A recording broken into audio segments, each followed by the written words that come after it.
The air around me thickens with each lie, every heartbeat a painful reminder of promises shattered and secrets too heavy to bear. Living room. Evening. 8 years. That's how long I believed in Ethan and me. 8 years of building a life, sharing a bed, raising our 2 beautiful children, Emma, 6, with her father's curious eyes, and Noah, 4, with my stubborn chin. 8 years of compromise, of dreams deferred and promises kept. Until now. The summer heat clung to my skin as I sat alone in our living room, the only light coming from the muted television. Our home, once filled with laughter and possibility, now felt hollow, haunted by questions I was too afraid to ask. "Maya, don't wait up," Ethan had texted earlier. "Work dinner running late." The 4th this month. Always with the same vague explanation, the same apologetic emoji that somehow made it worse, more insulting. As if a cartoon face could make up for another empty space at our dinner table, another bedtime story I had to tell the kids alone. The air around me thickens with each lie, every heartbeat a painful reminder of promises shattered and secrets too heavy to bear. Living room. Evening. 8 years. That's how long I believed in Ethan and me. 8 years of building a life, sharing a bed, raising our 2 beautiful children. Emma, 6, with her father's curious eyes, and Noah, 4, with my stubborn chin. 8 years of compromise, of dreams deferred and promises kept. Until now. The summer heat clung to my skin as I sat alone in our living room, the only light coming from the muted television. Our home, once filled with laughter and possibility, now felt hollow, haunted by questions I was too afraid to ask. "Maya, don't wait up," Ethan had texted earlier. "Work dinner running late." The 4th this month. Always with the same vague explanation, the same apologetic emoji that somehow made it worse, more insulting. As if a cartoon face could make up for another empty space at our dinner table, another bedtime story I had to tell the kids alone. I must have dozed off waiting. The vibration of Ethan's phone jolted me awake, his device left carelessly on the coffee table. The screen lit up our dim living room, and for a moment I froze. The message preview glowed accusingly. From Jay. Last night was more than I could hold. My throat tightened. 3 dots followed, suggesting words too private for notifications. Words not meant for a wife's eyes. I heard his key in the door then. Instinctively I closed my eyes, feigning sleep. The couch cushion dipped as he retrieved his phone. I felt him pause, likely checking if I'd seen the message. "Maya?" he whispered. When I didn't respond, he sighed. Relief, not disappointment. When he leaned down to brush hair from my face, that's when it hit me. A scent, sweet yet sharp, distinct. A perfume I'd never worn, clinging to his collar, his neck. My stomach clenched as the fragrance surrounded me, suffocating in its implications. Bedroom. Night. Later I lay beside him in bed, counting his breaths as he slept. How long had it been since we'd really talked? Since he'd looked at me, truly looked at me with the devotion that once made me feel invincible? Months? A year? The signs were there, scattered through our recent history. Conversations that stopped when I entered rooms. The sudden password change on his phone. Weekend projects that produced no visible results. And now, text messages from someone saved simply as J and perfume that clung to him like a confession. I turned away from him, tears sliding silently into my pillow. The weight of suspicion pressed against my chest, too heavy to ignore any longer. Bedroom. Morning. Morning light filtered through our bedroom curtains. Ethan's steady breathing filled the room as I watched him sleep. Who was this man beside me? The same one who'd promised forever under a canopy of stars, or a stranger wearing my husband's face? "Going for a shower," he mumbled, eyes still closed. "Early meeting today." I nodded, though he couldn't see me. As soon as I heard the bathroom door close and the shower start, I made my decision. His phone lay face down on the nightstand. No password prompt. He must have disabled it after checking messages in bed. My hands trembled as I picked it up, guilt and determination battling within me. The messaging app revealed dozens of conversations. Nothing unusual until I scrolled to a thread labeled simply J. Most messages were deleted, leaving odd gaps in the conversation. The remaining texts were carefully neutral, discussing project deadlines and meetings, yet something about their tone felt intimate, coded. Then I found it, a hidden folder tucked inside his photo gallery, disguised as work projects. I tapped it open and my world collapsed. There were only a few images. Ethan with a woman. Brown hair, beautiful. Their poses suggested more than friendship, her hand on his chest, his arm around her waist. In one photo, they stood before a building I didn't recognize, laughing as if sharing a private joke. The shower stopped. I quickly replaced the phone, my mind racing with questions I wasn't ready to ask.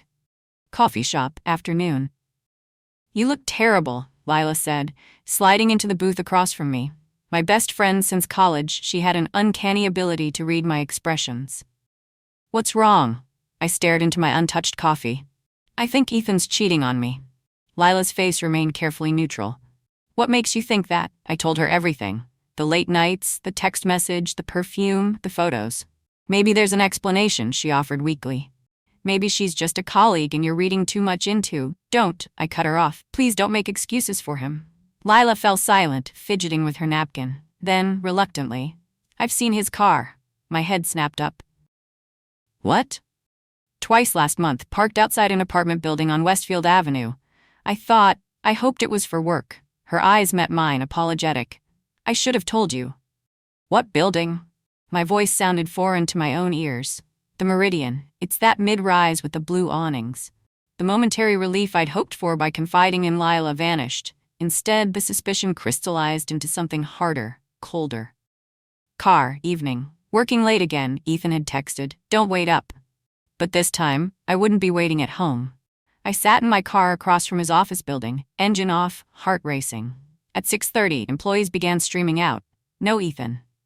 At 7:15, he emerged with a group of colleagues. They chatted briefly before dispersing, all except one, a woman with familiar brown hair from the photos. They walked to the parking garage together, standing closer than coworkers should.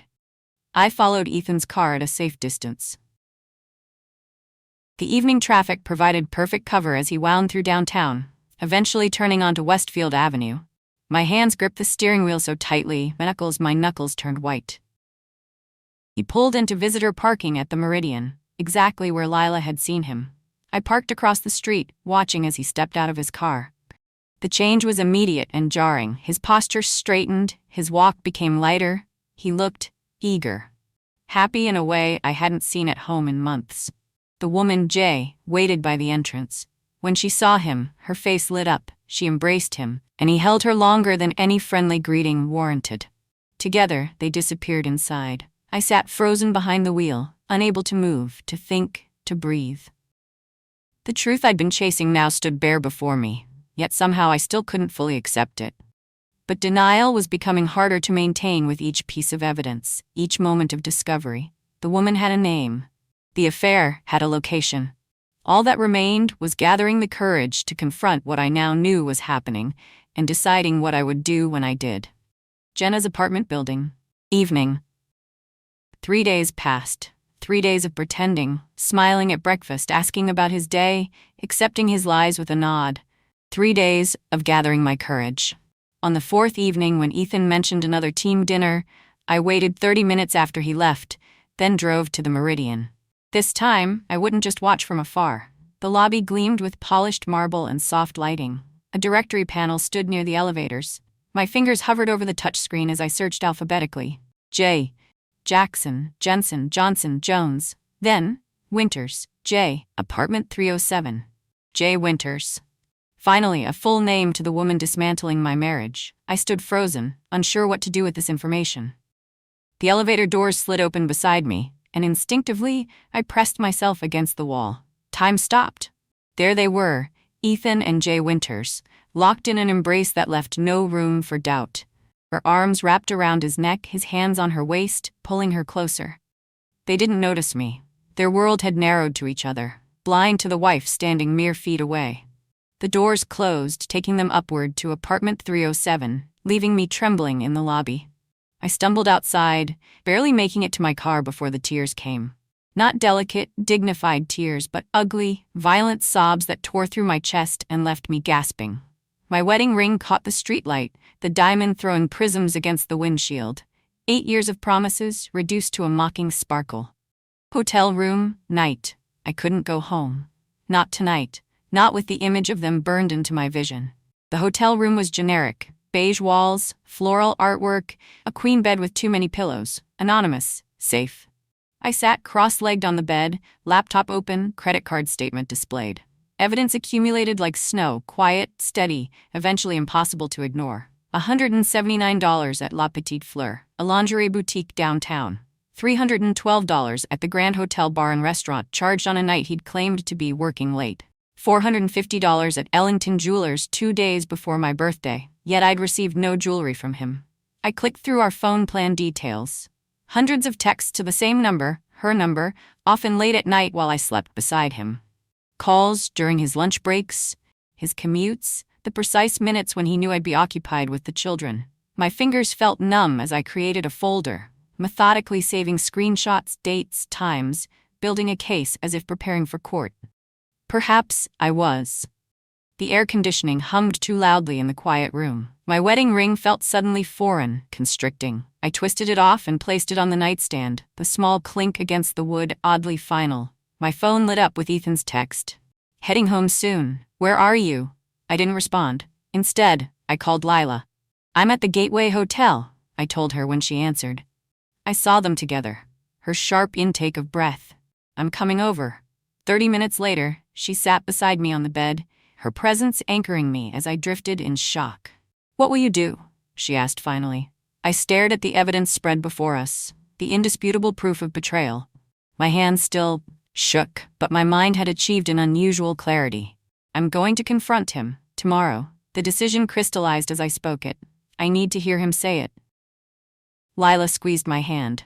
"Do you want me to stay tonight?" I shook my head. "I need to be alone." After she left, I stood under the shower's scalding spray, trying to wash away the image of them together. Steam filled the bathroom, fogging the mirror, obscuring my reflection. Appropriate, since I hardly recognized myself anymore. Back in bed, my phone buzzed repeatedly. Ethan, growing increasingly frantic with each message. "Maya, where are you? Are you okay? The kids are asking for you. Please answer. I'm worried. I'm calling your friends if I don't hear from you soon." Eventually, I texted back. "I'm safe. I needed space. I will talk tomorrow." His relief came through immediately. "Thank God. What's going on?" I typed and deleted several responses before settling on, "Be home at noon tomorrow. Make sure you're alone. We need to talk." 3 dots appeared as he began typing, disappeared, reappeared. Finally, okay. I turned off my phone and placed it face down beside my removed wedding ring. Tomorrow, everything will change. Tomorrow, the truth would finally have nowhere to hide. Sleep eluded me. Every time I closed my eyes, I saw them in that elevator. Every quiet moment filled with the echo of her laughter from those photos. The betrayal wrapped around me like a physical weight, pressing against my chest, making it difficult to breathe. By morning, exhaustion had hardened into resolve. I gathered my evidence, checked out of the hotel, and drove home to face what remained of my marriage. Kitchen. I arrived home at 11:30, half an hour before our agreed time. The house was quiet, empty. The children were at my mother's. I'd called her that morning, inventing a story about Ethan and me needing alone time to reconnect. On the kitchen table, I arranged the evidence methodically. Screenshots of text messages, credit card statements, hotel receipts, photos, the lingerie purchase, the jewelry he'd bought but never given me. All of it laid out like exhibits in a museum of betrayal. My wedding ring remained in my pocket, not on my finger. Its absence felt strange yet liberating, like removing a splint from a healed wound. At exactly noon, I heard his key in the door. "Maya?" His voice echoed through the house, a mixture of concern and wariness. "In the kitchen," I called back, my voice steadier than I expected. He appeared in the doorway, stopping abruptly when he saw the display on the table. His face drained of color as his eyes moved from one piece of evidence to the next, finally landing on my bare left hand. "What is this?" he asked, though we both knew. "The truth," I replied. "Her name is Jay Winters. She lives in apartment 307 at the Meridian. You've been seeing her for months." Ethan's mouth opened, closed, opened again. No words emerged. "I saw you," I continued, "in the elevator, yesterday evening." He sank into the chair opposite me, shoulders collapsing. "Maya, don't lie." My voice cracked for the first time. "Not anymore." Living room, afternoon. We moved to the living room. The kitchen felt too clinical for the dissection of our marriage. I sat on the armchair while Ethan took the couch, maintaining distance between us. The afternoon sun cast long shadows across the floor, stretching toward evening. It wasn't planned, he finally said, eyes fixed on his clasped hands. Jenna was just a colleague at first. Jenna. The name hit me like a physical blow. No longer an initial, but a person. Jenna. She understood the pressure I've been under at work. We started having lunch, then drinks. After hours, it was just talking at first. When did just talking become an affair? I asked. He flinched at the word affair, as though the label was more offensive than the act itself. 4 months ago, his voice dropped, after the Patterson account fell through. I was feeling worthless, and you were so busy with the kids. My jaw tightened. So this is my fault? No, that's not what I meant. He leaned forward, hands outstretched. I felt invisible, Maya. At work, at home. Jenna made me feel seen. While I became invisible to you, I countered. Convenient how that works. He had no response to that. Did you ever think about us? About Emma and Noah? His eyes glistened. Every day. That's why I kept telling myself it would end, that I'd break it off. But you didn't. No. At least he had the decency not to lie about that. I couldn't seem to. It felt thicker, tighter, and more than you could hold. I quoted the text message that had started my investigation. His head snapped up, recognition dawning in his eyes. You saw that. I've seen everything, Ethan. Silence stretched between us, filled with 8 years of memories now tainted by doubt. How much was real? How much was the performance? What happens now? He finally asked. The question hung in the air. What indeed? Divorce? Counseling? Forgiveness?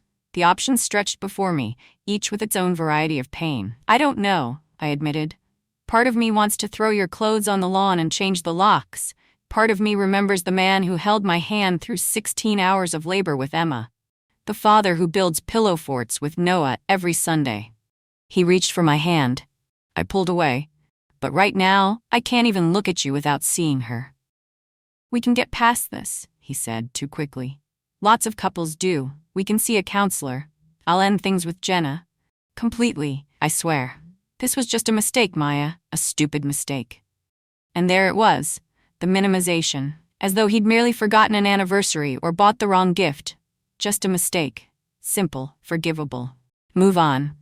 I studied his face, this man I'd shared a bed with for 8 years. For the first time I saw clearly what had always been there, his remarkable ability to reshape reality to suit his needs, to make his choices seem inevitable, excusable, to reduce my pain to an overreaction. A mistake is forgetting to pay the electric bill, I said quietly. This was a choice, hundreds of choices, every day for months. You chose her over and over again. Maya, please. I need time. I stood up, ending the conversation. I've booked an extended stay hotel for the week. I'll pick up the kids from my mother's and take them with me. You're leaving? Panic edged into his voice. What am I supposed to tell people? The question stunned me. After everything, he was worried about appearances. Tell them whatever you want. Tell them the truth. Or don't. I don't care anymore. I moved toward the stairs to pack, then paused, turning back. Actually, there is one thing I need to know. He looked up, hopeful that I was offering some path to redemption. The necklace from Ellington Jewelers, the one you bought 2 days before my birthday, was it for her? His silence was answer enough. That's what I thought. I pulled my wedding ring from my pocket and placed it on the coffee table. I won't be wearing this anymore. The sound it made, a small, definitive clink against the wood, echoed with finality. New apartment, 3 months later. The morning light streamed through the uncurtained windows of my new apartment. Smaller than our house, but mine, ours, mine and the children's. The walls were freshly painted in colors I'd chosen without compromise or consultation. Pale blue in the living room, soft yellow in the kitchen. The children's rooms are decorated to their specifications, dinosaurs for Noah, stars and moons for Emma. 3 months had passed since I'd left our home with 2 suitcases and 2 confused children. 3 months of tears, anger, and slow, gradual healing. Mommy, can we have pancakes? Emma called from the living room, where morning cartoons played at a reasonable volume. Coming right up, sweetheart. As I mixed batter, I realized I was humming, a small but significant sign of the peace I'd begun to find. The weight that had pressed against my chest for so long had lightened, not disappeared, but transformed into something I could carry. My phone buzzed on the counter. Ethan. Don't forget I'm picking them up at 10. Noah has soccer at 11. Our communication now revolved exclusively around the children. Practical, polite, distant. The divorce papers were signed in my lawyer's office. The settlement was fair. Ethan hadn't fought me on anything, perhaps out of guilt, perhaps hoping for eventual reconciliation. There would be no reconciliation.